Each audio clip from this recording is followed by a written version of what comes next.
بسم الله الرحمن الرحيم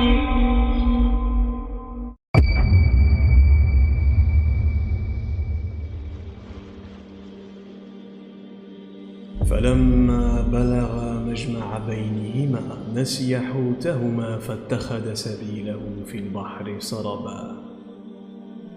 Puis lorsque tous deux eurent atteint le confluent, ils oublièrent leur poisson qui prit alors librement son chemin dans la mer. Nous raconte Allah subhanahu wa ta'ala dans cette surah. Ce poisson était mort à la base, souvenez-vous. Allah subhanahu wa ta'ala a ordonné à Moussa de prendre ce poisson mort et de le mettre dans son panier, car il retournerait à la vie en présence de Khidr alayhi salam.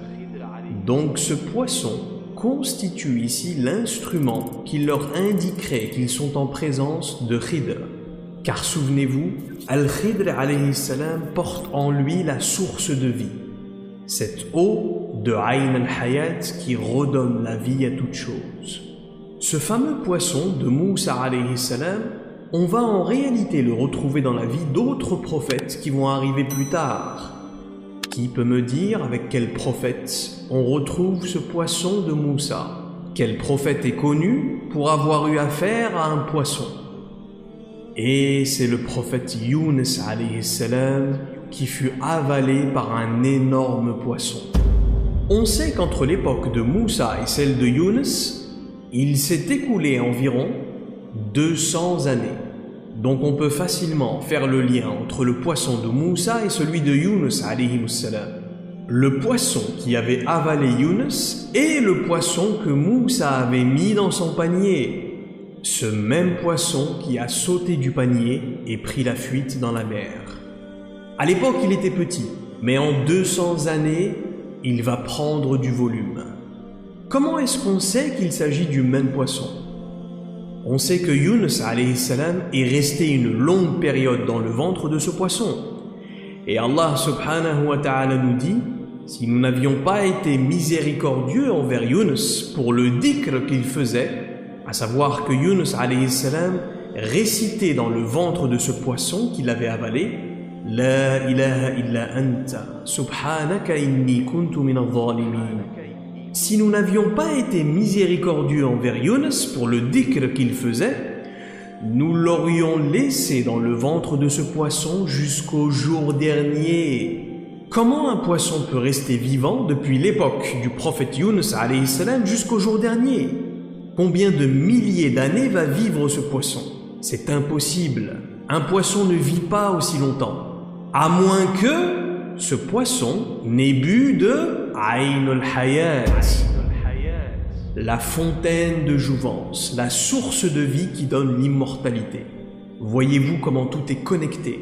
Rien n'est mentionné aléatoirement dans le Coran. Le poisson mort que Moussa met dans son panier au début de sa quête symbolise en réalité notre âme. Nos âmes dans cette dunya sont mortes comme ce poisson mort. Pas de lumière dans ces âmes. Nos âmes ne vivent malheureusement la plupart du temps que pour Hayat ad-Dunya, la vie d'ici-bas. Et ces âmes mortes que nous sommes trouvent leur breuvage, leur source de vie si vous voulez, dans les assises de savoir et de dhikr telles que celles d'aujourd'hui. Et donc Moussa alayhi salam et son valet finissent par s'apercevoir que leur poisson a sauté du panier. Et ils décident alors de rebrousser chemin jusqu'à l'endroit où le poisson les a quittés. Et à ce moment-là commence la rencontre que nous raconte Allah. Ba'da a'udhu billahi minash shaytanir rajim. Bismillahir rahmanir rahim. فوجد عبدا من عبادنا آتيناه رحمة من عندنا وعلمناه من لدنا علما. Ils trouvèrent à ce moment-là un homme assis sur un rocher, comme s'il les attendait, subhanallah. Et cet homme va s'adresser à Moussa en premier, comme s'il le connaissait depuis toujours, en lui disant « Est-ce que c'est bien toi, Moussa ibn Imran ?» Et Moussa va répondre « Oui, c'est bien moi. » Et ensuite va s'installer le dialogue. « Hal attabi'uka ala an tu'allimani mimma 'ullimta rushda » me permettrais-tu de te suivre afin que tu m'enseignes de ce qu'on t'a enseigné à travers la guidance? Vraiment, tu ne pourras pas faire preuve de patience avec moi. Tu ne pourras pas te contenir avec ce que je fais. Mais finalement, Moussa alayhi salam va promettre à Khidr qu'il se tiendra à carreau et l'enseignant de l'invisible, qui est Khidr alayhi salam, va lui permettre de le suivre. Seulement voilà, suivre Khidr alayhi salam est une expérience très particulière pour nous communs des mortels. Voyez-vous, il y a deux types de savoir. Vous avez ce qu'on appelle ilm al-tashri', c'est quand vous avez une problématique dans votre vie et que vous allez voir un cheikh ou un docteur en jurisprudence et vous lui demandez « Cheikh, j'ai raté mon jeûne par exemple, tel ou tel jour, pour X raison. Est-ce que je peux rattraper comme ça ?» Et le cheikh vous dira quelles sont les règles pour que votre journée de jeûne soit valable auprès d'Allah subhanahu wa ta'ala. Mais voyez-vous, Khidr alayhi salam ne se comporte pas dans la vie en fonction de ilm al-tashri', car cet individu, cet être spécial, n'est pas soumis à ces règles-là. Il n'est pas assujetti aux lois divines. Pourquoi? Parce qu'il est un serviteur direct d'Allah subhanahu wa ta'ala. Abdun salih. Il reçoit les ordres directement d'en haut. Il ne raisonne pas comme nous. Al-Khidr alayhi salam ne fait qu'appliquer les ordres d'Allah à travers une guidance qui est verticale. Il ne fait que manifester ce qui lui est ordonné sans se soucier des lois horizontales de notre monde matériel. Et de cette perspective-là, Al-Khidr alayhi salam est en réalité au-dessus du prophète, qui lui est toujours assujetti aux lois divines. Par exemple, Khidr alayhi salam peut prendre la vie de quelqu'un. Il en a le droit. Mais Moussa alayhi salam, s'il fait une erreur ou s'il commet un crime, Allah subhanahu wa ta'ala le punira pour cela. Mais Khidr, non. La preuve, c'est que Moussa alayhi salam a tué un homme et il a dû passer par un long processus de repentir jusqu'à ce qu'Allah lui pardonne. Khidr, lui, peut ôter la vie d'un jeune garçon sans qu'il ne doive en rendre compte devant Allah, parce qu'il est Abdun Salih. Il ne prend aucune décision de lui-même. Il n'y a plus de moi en Khidr en fait.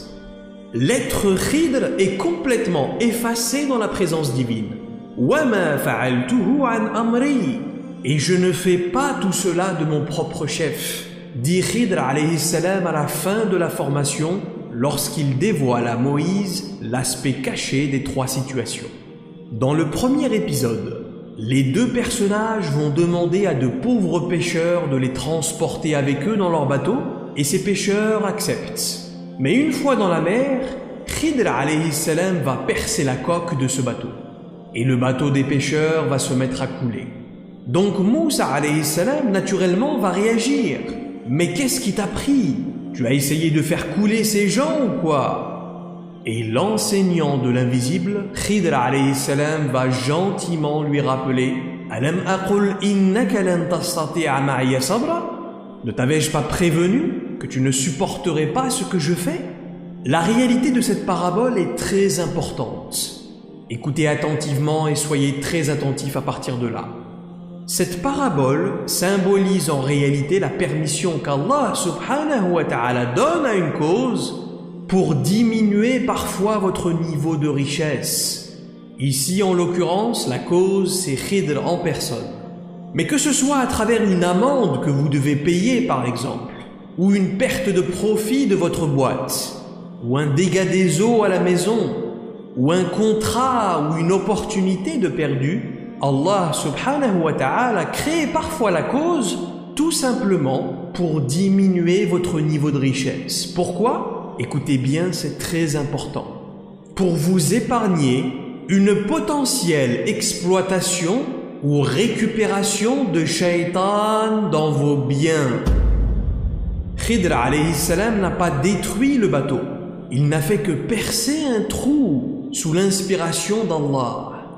Pourquoi? Réponse: Parce qu'Allah sait à ce moment-là que Shaitan arrive pour s'emparer de cet avantage que vous avez, de cette richesse ou de cette habilité que vous possédez, pour l'exploiter ensuite et l'utiliser dans son intérêt.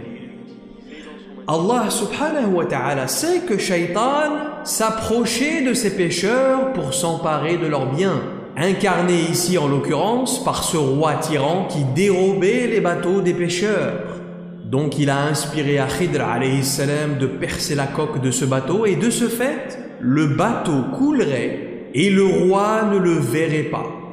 Une fois le roi passé, après quelques jours, les pêcheurs pourront récupérer leur bateau et le réparer pour continuer leur activité.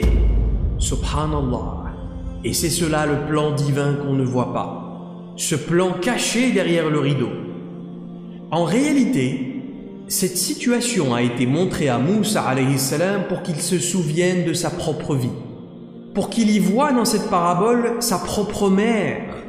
Sa mère qu'il l'a jetée dans un panier dans les eaux du Nil lorsqu'il n'était lui-même qu'un bébé, rappelez-vous. Khidr, l'enseignant, aurait pu à ce moment-là demander à Moussa « Oh Moussa, ne te souviens-tu pas de ta mère qui t'a jeté à l'eau dans un panier quand tu étais bébé? Et qu'est-ce qu'Allah a fait de toi ensuite?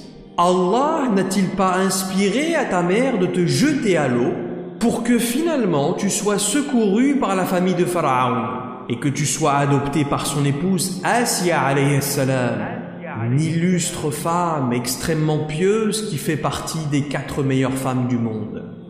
Et n'a-t-il pas fait de toi ensuite un grand architecte? Et n'a-t-il pas fait de toi finalement un prince héritier de l'Égypte? Mais Moussa alayhi salam n'a pas su voir tout ça. Et il s'est emporté contre Khidr alayhi salam. Il a manqué de adab. Ensuite, dans l'épisode avec l'enfant, Khidr et Moussa rejoignent un petit garçon et Allah subhanahu wa ta'ala dans sa sagesse inspire à Khidr de le tuer sur place, devant les yeux sidérés de Moussa alayhi salam. Et bien sûr, Moussa va immédiatement s'insurger. Comment as-tu pu tuer ce jeune garçon? Une âme aussi pure et innocente. Et de nouveau, Khidr alayhi salam va lui rappeler calmement Alam aqul laka innaka lan tastati'a ma'iya sabra. Ne t'avais-je pas prévenu que tu ne pourrais pas être patient avec ce que je fais? Moussa alayhi salam était tellement choqué d'avoir été témoin de cette scène, dans le sens, comment est-ce que je peux rester patient alors que tu viens de tuer un gamin? Et à ce moment-là, Khidr aurait pu lui demander « Et toi, ô Moussa, n'as-tu pas tué un homme en le frappant ?» Et cette histoire nous est racontée dans le Coran, en ce qui signifie « Il entra dans la ville et il y trouva 2 hommes qui se battaient. L'un était de ses partisans et l'autre était un mécréant. فَوَكَزَهُ مُوسَى فَقَضَ عَلَيْهِ » Moussa l'acheva d'un seul coup de poing. Et ensuite il va immédiatement se repentir. قال ربي ظلمت نفسي فاغفر لي. Seigneur, je me suis fait du tort à moi-même. Pardonne-moi. فغفر له. Et Allah va lui pardonner. Cette parabole avec l'enfant tué par Khidr représente cet épisode de la vie de Moussa alayhi salam.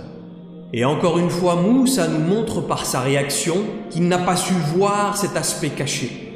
Cette parabole qui symbolisait un épisode de sa vie. Je ne me suis pas rappelé que j'ai moi-même tué un homme. Je n'ai pas su voir que je portais en moi ce péché. Alors comment pourrais-je juger Khidr dans sa mission pour Allah subhanahu wa ta'ala? Il doit forcément y avoir une sagesse derrière, même si je ne comprends pas à l'heure actuelle. Parce qu'encore une fois, il y avait à ce moment-là un conflit intérieur en Moussa alayhi salam. Mais j'ai un haut statut auprès d'Allah. Mais je suis le prophète. Comment se fait-il alors qu'il ait plus de savoir que moi? Mais comment peut-on apprendre d'un enseignement alors que nous sommes déjà trop occupés à être nous-mêmes? Si je suis trop centré sur mon ego, comment pourrais-je ouvrir mon cœur à la rahma et au savoir? Et c'est l'une des raisons pour laquelle Moussa alayhi salam ne pourra pas faire d'intercession complète le jour du jugement. Parce que le seul qui est ma'soum, le seul qui ne porte aucun péché aux yeux d'Allah, c'est Sayyidina Muhammad sallallahu alayhi wa sallam. Tous les prophètes ont quelque chose dans leur kitab. Ils ont tous une tache noire dans leur registre qui fait que leur intercession ne sera jamais complète. Et leurs peuples se rassembleront autour d'eux ce jour-là. Et chacun d'entre eux dira à son peuple, « Je ne peux pas. Je ne peux pas car j'ai des taches noires dans mon kitab. Je ne peux pas vous sauver aujourd'hui. » Et tous les prophètes diront à leur peuple, « Allons vers Sayyidina Muhammad sallallahu alayhi wa sallam pour implorer son intercession, son ultime shafa'a. » Et Allah subhanahu wa ta'ala permettra à ce jour-là à Muhammad sallallahu alayhi wa sallam de s'élever sur ce qu'on appelle Al-Maqam Al-Mahmoud, la station suprême de la louange. Et il fera à ce moment-là la grande intercession dans une longue prosternation. Et cet événement-là le transportera de son état de Muhammad vers son état ultime appelé Mahmoud, dans lequel il demeurera pour l'éternité. Sallallahu alayhi wa sallam. Donc dans cet épisode, avec ce garçon tué, quel rôle a joué Khidr alayhi salam à ce moment-là? Écoutez attentivement. Al-Khidr alayhi salam a pris le rôle d'un ange. Dans cet épisode-là, il a joué le rôle de l'ange de la mort, Azraïl alayhi salam. Il a ôté la vie de quelqu'un. Et ça me fait rire parfois quand je lis certains exégèses du Coran. Beaucoup de mufassirin disent qu'il le poignarde. Ou même j'ai lu une fois qu'il égorge le gamin. Non, c'est Khidr alayhi salam. Il ne fait pas les choses comme ça. Khidr alayhi salam entre dans son cœur. Il faut comprendre que Khidr alayhi salam est un être qui est conscient dans le had Allah. Il peut pénétrer le temps, l'espace et les dimensions. Il peut entrer n'importe où. Donc à ce moment-là, sa conscience entre dans le cœur de ce garçon et il stoppe son tasbih. Dans le 3e épisode, Moussa et Khidr, dans leur voyage, vont trouver une maison et ils vont demander l'hospitalité aux habitants de cette maison, mais ces gens vont refuser. Seulement, au moment de partir, ils vont remarquer qu'un mur de la maison est en mauvais état, qu'il est sur le point de s'écrouler. Et Khidr alayhi salam, avec sa rahma, ne pourra tout simplement pas s'empêcher de faire quelque chose. Il va s'approcher de ce mur et passer sa main dessus. Et le mur va se restaurer et se solidifier de nouveau. Et naturellement, Moussa va de nouveau le blâmer. « Mais pourquoi tu as fait ça ? Ces gens-là n'ont même pas voulu nous donner de la nourriture !» va s'exclamer Moussa alayhi salam. Tu aurais pu au moins leur demander une contribution pour ce que tu as fait, car nous sommes fatigués et nous avons faim. Ce qui est logique en apparence. Mais plus tard, Khidr alayhi salam informera Moussa que s'il a fait ça à ce moment-là, c'était parce qu'il y avait en dessous de ce mur un trésor destiné à 2 orphelins. Allah subhanahu wa ta'ala ne voulant pas que le mur s'écroule à ce moment-là, car cela révélerait le trésor et les gens se l'approprieraient, il a donc inspiré à Khidr de sceller ce mur de nouveau. Car en réalité, il était destiné que le mur ne devait s'écrouler que plusieurs années plus tard, quand ces 2 orphelins auront atteint l'âge adulte pour qu'à ce moment-là, ce soit eux qui découvrent le trésor. Et encore une fois, Khidr aurait pu dire à ce moment-là « Ô Moussa, n'as-tu pas donné à boire de l'eau du puits aux filles de Shu'aib alayhi salam, peut-être pour recevoir à ton tour un bénéfice, l'hospitalité, ou une épouse peut-être au bout du compte, hein? Donc tu me juges moi pour ne pas avoir demandé une contribution à ces orphelins pour avoir réparé leur mur ?» Et cette dernière objection de Moussa va engendrer leur séparation à ce moment-là. Hada firaqu bayni wa baynak. C'est ici que nos chemins se séparent, dira Khidr à Moussa à ce moment-là. Allah subhanahu wa ta'ala montrait en réalité à Moussa ces 3 paraboles qui avaient un lien direct avec sa propre vie. Si seulement il avait eu à ce moment-là la patience d'accompagner cet enseignement en faisant preuve de adab, Moussa serait alors arrivé à la conclusion que ces 3 situations étaient en fait 3 images de sa propre vie. Et c'est la nature miraculeuse du puzzle que Moussa alayhi salam, le grand prophète des Banu Israël, n'a pas su résoudre. Chacune de ces situations représentait une pièce du puzzle de ta vie, ô Moïse. Ce bateau symbolisait ton panier. Ce garçon tué symbolisait cet homme que tu as tué. Et ce mur symbolisait le puits duquel tu as donné à boire aux filles de Shu'aïb alayhi salam. Avec dans ton intention peut-être une récompense en contrepartie, car tu étais tellement fatigué et affamé à ce moment-là. Et pour ce geste-là, Sayyidina Shu'aïb alayhi salam va te prendre sous son aile et finira même par te donner la main de sa propre fille, et pas n'importe laquelle. Il te donnera la main de sa fille préférée, Séphora, rahmatullahu alayha. Séphora, qui va devenir une illustre femme qui constituera un pilier dans la mission de Moussa alayhi salam. Un soutien indéfectible dans sa mission de libération du peuple des Banu Israël. Toutes ces sagesses et ces prises de conscience gâchées parce que Moussa alayhi salam n'a pas su à ce moment-là rester silencieux, parce qu'il n'a pas su faire preuve d'un bon comportement, al-adab, parce qu'il n'a pas su faire confiance à Allah et son plan divin caché. Khidr alayhi salam va ensuite lui donner les explications cachées de ces 3 épisodes, et ils vont ensuite se séparer. Et Allah subhanahu wa ta'ala ne mentionnera plus jamais dans le Coran ce mystérieux personnage après ça. C'est le seul passage où il mentionne Khidr alayhi salam. Mais en réalité, à travers ce passage, Dieu nous révèle une de ces créatures qui a atteint une telle position, une créature qui a atteint un niveau spirituel très élevé, à tel point qu'Allah subhanahu wa ta'ala est en permanence avec lui. Plus que ça même, Al-Khidr constitue la main de Dieu sur terre. Il est la manifestation des opérations divines secrètes sur terre et dans l'invisible. Et les rationalistes et les cartésiens qui ont cette lecture littérale du Coran disent très souvent « Non, Khidr n'était qu'un être humain, donc il est mort. Il n'est plus là aujourd'hui et il faut arrêter de croire aux contes de fées, bla bla bla. » Et pour appuyer leurs propos, ils vont utiliser le hadith dans Sahih Bukhari, dans lequel le prophète sallallahu alayhi wa sallam nous dit « Après ma mort, les gens ne vivront plus au-delà de 100 ans. » Donc, disent-ils, c'est impossible qu'un homme comme Khidr puisse vivre aussi longtemps. Mais je pense que tout le monde ici est capable de voir que cet argument ne tient pas la route. Premièrement, puisque Khidr alayhi salam est arrivé avant le prophète Muhammad sallallahu alayhi wa sallam.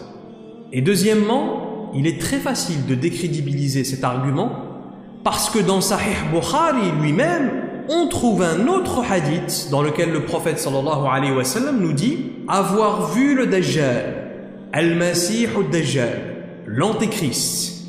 Et il a dit, cet homme va rester en vie jusqu'à ce que Jésus, Isa ibn Maryam alayhi salam, vienne le tuer à la fin des temps. Donc, on voit bien qu'il y a une contradiction ici. Soit le premier hadith est faux, soit le prophète sallallahu alayhi wa sallam ne parlait pas de tout le monde. On peut voir aujourd'hui, c'est vrai, que la moyenne des gens décède entre 70 et 90 ans. Il y a des gens qui vivent jusqu'à 100 ans et même un peu plus, mais c'est extrêmement rare. Donc il est plus probable que le prophète sallallahu alayhi wa sallam parlait de la moyenne des gens en général à la fin des temps, mais qu'il n'incluait pas des gens spéciaux tels que Khidr alayhi salam ou Al-Masih al-Dajjal. Encore faut-il avoir la finesse et l'ouverture d'esprit pour le comprendre. De notre côté, walhamdulillah, nous disons qu'Al-Khidr alayhi salam est bel et bien vivant. Car Allah lui a permis de boire de la source de vie, Aynul Hayat. Et il restera vivant jusqu'au jour dernier, Inch'Allah. Et je pense que vous avez compris maintenant pourquoi est-ce qu'on l'appelle Khidr. Rappelez-vous, lorsqu'il passe sur une terre aride, elle devient luxueusement verte de végétation. Pourquoi? Parce qu'il a bu de la source de vie. L'eau de cette source de vie coule dans ses veines. Tout ce qu'il touche reprend vie. Une autre leçon très importante de cette histoire, c'est que peu importe combien vous pensez être proche d'Allah, il y aura toujours plus élevé que vous. Vous trouverez toujours quelqu'un qui l'est encore plus que vous.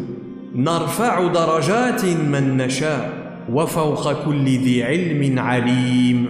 Nous informe Allah subhanahu wa ta'ala.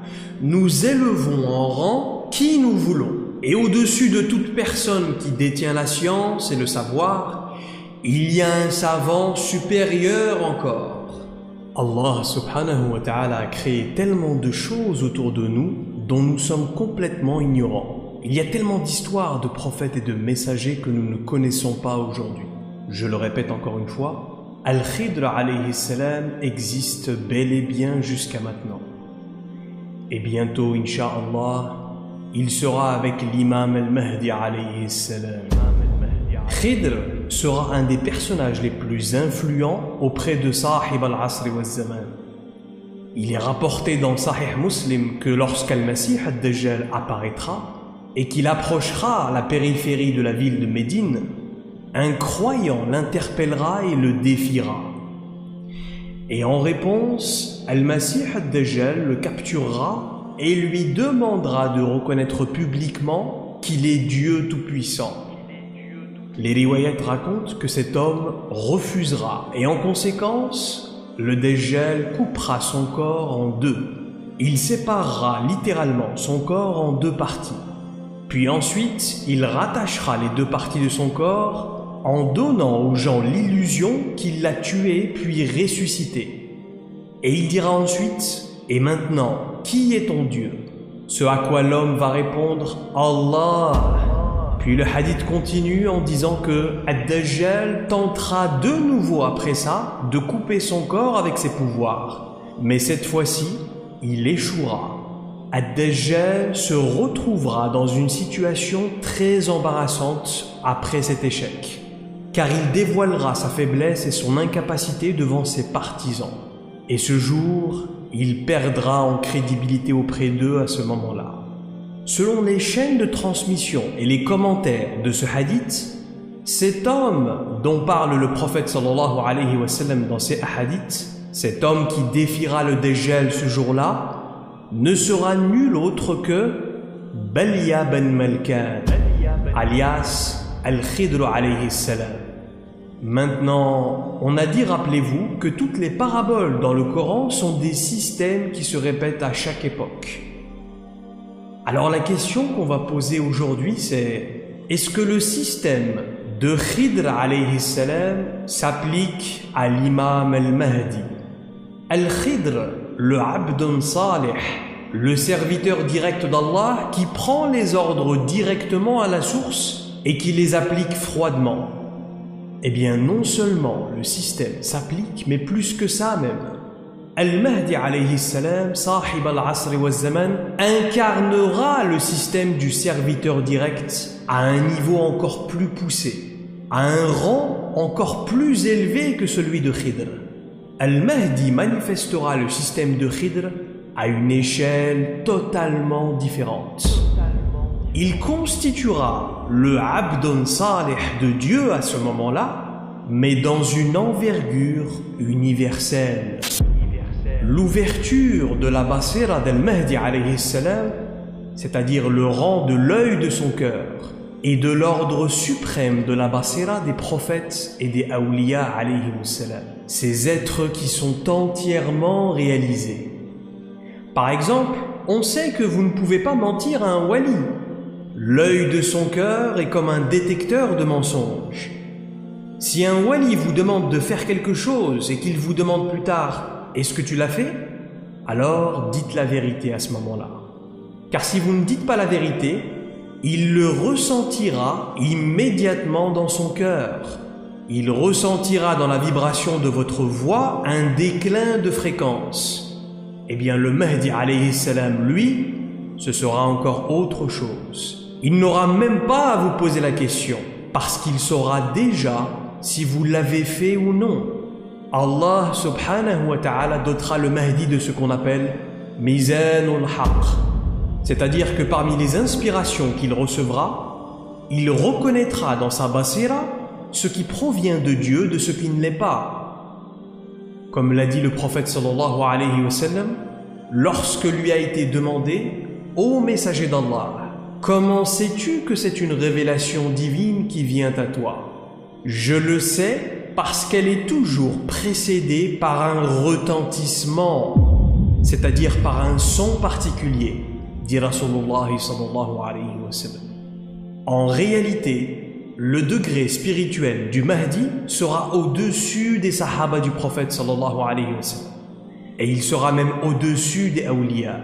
Il constituera à ce moment-là Al-Wali al-Kamil, c'est-à-dire le wali suprême de l'époque finale. Al-Mahdi sera la manifestation sur terre de la justice suprême. Et de ce fait, Allah subhanahu wa ta'ala lui permettra, pour mener à bien sa mission, de connaître l'ultime intention qu'il y a dans les cœurs des individus. Et c'est uniquement à travers la main de ces hommes qui incarnent le système d'Al-Abd al-Salih, le serviteur direct, tel que Al-Mahdi, tel que Khidr, qu'Allah subhanahu wa ta'ala manifeste sur terre sa justice suprême lorsqu'il décide que c'est le moment du dénouement final. Par exemple, ce jeune garçon à qui Khidr va ôter la vie. C'est extrêmement triste de voir un enfant mourir, on pourrait dire à ce moment-là. C'est tellement dommage, c'est tragique.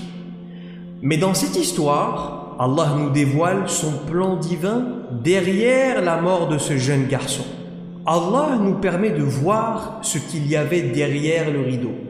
Et il nous raconte que ce décès était en réalité une miséricorde pour tout le monde. La mort d'un garçon, une miséricorde pour tout le monde. Eh oui. Premièrement, Allah nous informe que ce garçon allait grandir et finir par devenir un grand tyran. Et vous savez tous quel impact a un tyran sur son peuple. Ce sont des milliers, des dizaines et parfois des centaines de milliers de victimes de sa tyrannie, de sa corruption. Ce sont des centaines de milliers de morts, etc., etc.